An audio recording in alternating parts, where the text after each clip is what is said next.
আসানসোল, দুর্গাপুর, রানীগঞ্জ শিল্পাঞ্চলে প্রতিষ্ঠিত ব্যবসায়ী এবং সমাজসেবক হিসেবে নিজেদের প্রতিষ্ঠা অর্জন করা প্রয়াত গোবিন্দরাম খৈতানের সুযোগ্য পুত্র রাজেন্দ্র প্রসাদ খৈতান সাংবাদিক সম্মেলন করে ঘোষণা করলেন, এবার থেকে কোনো ব্যবসায়িক প্রতিষ্ঠান বা সামাজিক সংস্থাতে নির্বাচনে অংশগ্রহণ আর করবেন না। এখন প্রশ্ন উঠেছে, আরপি খৈতান এরকম চূড়ান্ত সিদ্ধান্ত কেন নিলেন? আগামী 10ই মার্চ অনুষ্ঠিত হতে চলেছে রানীগঞ্জ চেম্বার অব কমার্সের পরিচালন সমিতির নির্বাচন। তাতেই তিনি প্রতিদ্বন্দ্বিতা করছেন। তবে তার আগেই সাংবাদিক সম্মেলন করে এই চাঞ্চল্যকর সিদ্ধান্তের ঘোষণা তিনি কেন করলেন তা নিয়ে প্রশ্নচিহ্ন দেখা দিয়েছে সকলের কাছে। রানীগঞ্জ শহরের প্রতিষ্ঠিত পরিবারে জন্ম আরপি খৈতানের। তিনি বিভিন্ন সংস্থার নির্বাচনী প্রতিদ্বন্দ্বিতা থেকে কেন সরে দাঁড়ানোর সিদ্ধান্ত নিলেন তা নিয়েই শিল্পাঞ্চলের সকল মানুষের কাছে একটা বড় প্রশ্ন হয়ে দাঁড়ালো। আরপি খৈতান বলেন, এটা একেবারে তার নিজের ব্যক্তিগত সিদ্ধান্ত। তিনি বলেন, তিনি যে কোনো সংস্থাকে সব রকম সাহায্য করতে প্রস্তুত, কিন্তু নির্বাচনে তিনি আর লড়বেন না। তবে ভবিষ্যতে নির্বাচনের প্রতিদ্বন্দ্বিতা থেকে কেন তিনি সরে দাঁড়ালেন, তবে কি পরিবারবাদ নিয়ে প্রশ্ন তোলাতেই তার এই সিদ্ধান্ত?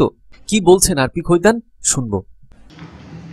पहले कहा ना, ये मेरा बिल्कुल व्यक्तिगत निर्णय, चुनाव से कोई लेना देना नहीं है, न और किसी संस्था के चुनाव से लेना देना है।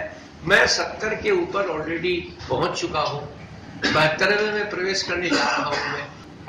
अब उम्र तो धीरे धीरे ही हो रही है, तो कभी जब भी अनाउंस करेंगे तो आप ये सवाल करते आप ये क्यों बोल रहे हैं, तो एक दिन तो कभी बोलना ही था मुझे। तो मैंने आज ये इसलिए और किया निर्णय कि मेरे लायक अब ये चुनावी राजनीति में शायद मेरे जैसे लोगों का स्थान नहीं रहना चाहिए।